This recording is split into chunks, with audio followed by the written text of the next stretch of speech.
मैंने आप लोगों को अपनी पिछली वीडियो में कहा था कि लॉ ऑफ अट्रैक्शन के तीनों स्टेप्स मैं आपको बताऊंगी कैसे आपने इस प्रोसेस को स्टार्ट करना है। तो आज इस वीडियो में हम यही डिस्कस करेंगे कि क्या 3 इम्पॉर्टेंट स्टेप्स हैं जो हमें द सीक्रेट बुक में भी बताए गए हैं और लॉ ऑफ अट्रैक्शन कैसे काम करता है। मैं आपको बताती हूँ कि कोई भी चीज़ अपनी ज़िंदगी में कैसे मैनिफेस्ट करनी है। 3 stages of manifesting anything you want. अब मैं आपको सबसे पहले ये बताती चलूँ कि हर स्टेप दूसरे स्टेप से ज़्यादा इम्पॉर्टेंट है। हर एक स्टेप में आगे बढ़ते हुए पिछले स्टेप को छोड़ना नहीं, उसको साथ लेके चलना है। तो आप खुद अंदाज़ा लगा लें कि ये तीनों चीज़ें जो मैं आपको अभी बताने लगी हूँ ये कितनी इम्पॉर्टेंट है। ये जो मैं आपसे हमेशा बात करती हूँ कि अपनी थॉट्स बदलें बदलें बदलें, इतना आसान नहीं है। लेकिन ये जो स्टेप्स हैं, ये जो एक प्रोसेस है, ये जो तरीके हैं, ट्रिक्स हैं, इनसे इंसान अपने आप को समझाने में बहुत आसानी से मतलब कामयाब हो जाता है। इसलिए ये स्टेप्स बनाए गए हैं ताकि अगले बंदे को आसानी हो सके। ठीक है, 3 स्टेप्स हैं इसके, 3 स्टेजेस कह लें, 3 रूल्स कह लें, जो मर्ज़ी कह लें, लेकिन ये 3 पड़ाव आपने जो है वो पार करने हैं, उसके बाद ही आप कुछ हासिल कर पाएंगे। पहला स्टेप है जी आस्क, मतलब आप मांगेंगे। आपने डिसाइड करना है कि इस वक्त आपने किस चीज़ पे फोकस करना है, कौन सी चीज़ आपके लिए इस वक्त ज़्यादा ज़रूरी है। ठीक है, क्योंकि ख्वाहिशें तो बहुत सारी हैं ना, अब सब कुछ तो एक साथ मैनिफेस्ट नहीं हो सकता। तो आपने ये डिसाइड करना है कि आपको क्या चाहिए। ठीक है, आप उसके लिए करेंगे दुआ, आप उसको अपने दिल में मांगेंगे अल्लाह ताला से। ठीक है, उसके बाद आपने क्या करना है, थोड़ी सी गेम खेलनी है। गेम ये है कि वो गेम आपने खेलनी है अपने दिमाग के साथ।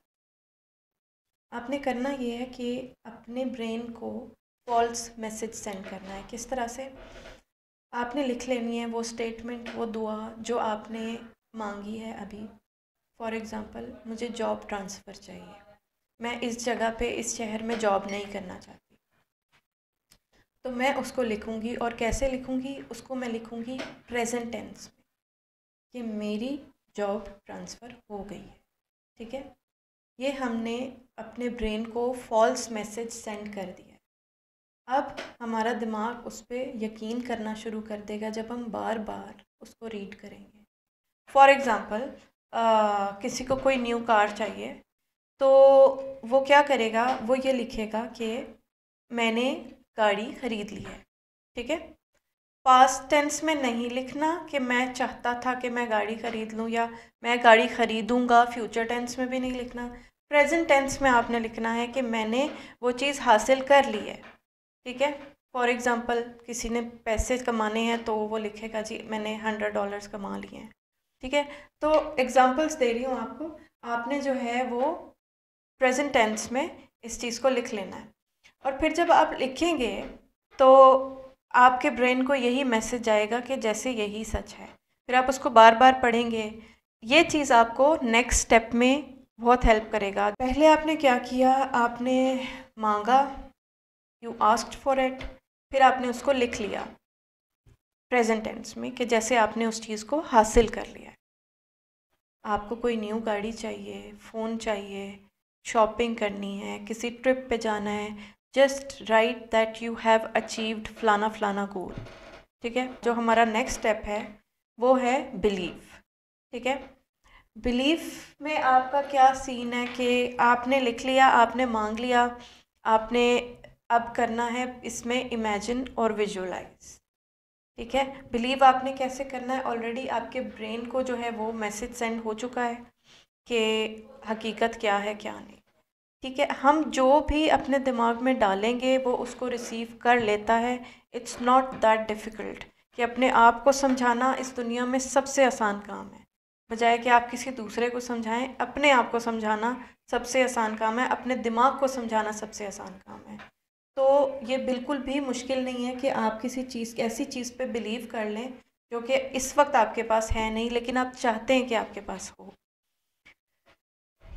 अच्छा, अब जब हम दूसरे स्टेप पे जा रहे हैं बिलीफ पे, जैसा कि मैंने पहले कहा था कि अगले स्टेप पे जाते हुए पिछले को छोड़ना नहीं है।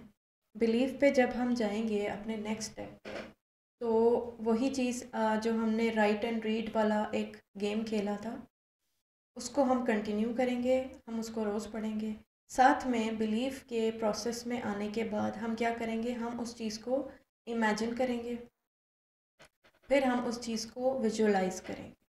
ठीक है, मतलब हमारा दिमाग जो है वो मतलब कह ही नहीं सकता कि ये चीज़ नहीं हुई। अब बिलीफ में आपने ये करना है कि आपने अपने दिमाग को रेडी करना है उस चीज़ के लिए, ऐसे कि जो आपने लिखा था, जो आपने बार बार पढ़ा था, आप उसको विजुअलाइज करेंगे। ठीक है, आप उसको इमेजिन करेंगे अपने दिमाग में। और सबसे बेस्ट टाइम मैं आपको बताऊं, ये नहीं है कि हम काम कर रहे हैं और साथ में हम ख्यालों में खो गए हैं, नहीं। सबसे बेस्ट टाइम जो है वो किसी भी चीज़ को मैनिफेस्ट करने का, इमेजिन, विजुअलाइज करने का, वो होता है कि जब आप सोने से पहले और जब आप सुबह आप उठते हैं तब। ये दो वक्त अच्छे हैं जब आप किसी भी चीज़ को अच्छे से इमेजिन कर सकते हैं। आपका माइंड बिल्कुल फ्रेश होता है, रिलैक्स होता है। और जब आप नींद में जा रहे होते हैं तब तो बहुत ही ज़बरदस्त होता है, क्योंकि नींद में आपका दिमाग, आप जो उसको इशारा दे देंगे, आपका दिमाग उसी चीज़ पे घूमता रहेगा, घूमता रहेगा, घूमता रहेगा। इसलिए सोने से पहले ये बेस्ट टाइम है। अच्छा जी, अब आपने लिख लिया, पढ़ लिया, विजुअलाइज कर लिया, इमेजिन कर लिया। अब जो तीसरा स्टेप है हमारा, वो इन दोनों से भी इम्पॉर्टेंट है, वो है रिसीव। अब रिसीव में आपने क्या करना है कि now you are going to feel it. ठीक है, ये चीज़ मुझे हासिल हो गई है, न्यू फ़ोन आ गया है, मुझे कैसा फ़ील हो रहा है, गाड़ी मैंने ले ली है, मुझे कैसा फ़ील हो रहा है, जॉब ट्रांसफ़र करवा ली है, I am moving to another city, कैसा फ़ील हो रहा है। ठीक है, आपने अब इसको फ़ील करना है। और दूसरी चीज़ जो बहुत इम्पॉर्टेंट चीज़ है कि आपने अपने आप को रेडी करना है उस चीज़ के लिए जो आप हासिल करना चाहते हैं। फॉर एग्ज़ाम्पल, अब जैसे मैंने बताया कि न्यू फ़ोन चाहिए था, अगर न्यू फ़ोन चाहिए ना तो उस चीज़ की तैयारी शुरू कर दो। न्यू केस ले लो कि मेरे पास अभी फ़ोन आना है, केस मैं ले लेता हूँ। ठीक है, अपने आप में आपने बिलीफ रखना है। ठीक है, नेक्स्ट स्टेप में जाते हुए पुराने स्टेप को नहीं निकालना दिमाग से। आपने बिलीफ रखना है कि वो फ़ोन आपको मिल गया है, और रिसीव में आपने उसका केस लेके आ जाना है। ठीक है, या फिर आप डाटा ट्रांसफ़र कर दें लैपटॉप में, मोबाइल ख़ाली कर दें ये वाला, क्योंकि नया फ़ोन आ गया है। अपने आप को इतना रेडी कर लें कि आप उस चीज़ को हासिल कर चुके हैं। You will act like you have already received it. ठीक है, आपको एक्ट करना है, मतलब ऑब्वियसली आप, क्योंकि उस वक्त बिलीविंग फेज़ में होंगे, आप उस चीज़ पे बिलीव कर रहे हो कि आपने वो चीज़ हासिल कर ली है, तो आपके लिए मुश्किल नहीं होगा। अब जैसे फॉर एग्ज़ाम्पल कोई वेट लूज़ करना चाह रहा है, ठीक है, तो आप जाएं और स्मॉल साइज़ ले आएँ मार्केट से, और इस चीज़ का बिलीव रखें कि आप उसमें फ़िट आ जाएंगे।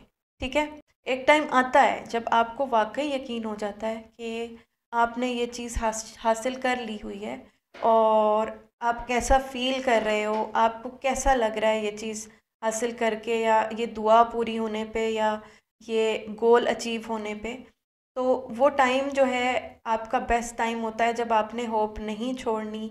ठीक है, और मेरा ख्याल है कि उस टाइम तक जो बंदा पहुंच जाता है, फिर वो वापस नहीं जाता। आई होप मैं आपको समझाने में कामयाब हो गई होंगी। मैं नेक्स्ट वीडियो में आपको बताऊंगी कि कुछ और चीज़ें जिनके थ्रू आप मैनिफेस्ट कर सकते हैं। बहुत सारे इम्पॉर्टेंट पॉइंट्स अभी और भी हैं जिन पे मैं चाहती थी कि अलग अलग वीडियो बने। एक वीडियो में सारे पॉइंट्स आपको बता देना, सारी इम्पॉर्टेंट चीज़ें आपको बता देना इंसाफ नहीं है उन चीज़ों के साथ। अगली वीडियो में आपको मज़ीद एक्सप्लेन करने की कोशिश करूँगी। तब तक के लिए अल्लाह हाफ़िज़। लाइक कीजिएगा, शेयर कीजिएगा, सब्सक्राइब कीजिएगा।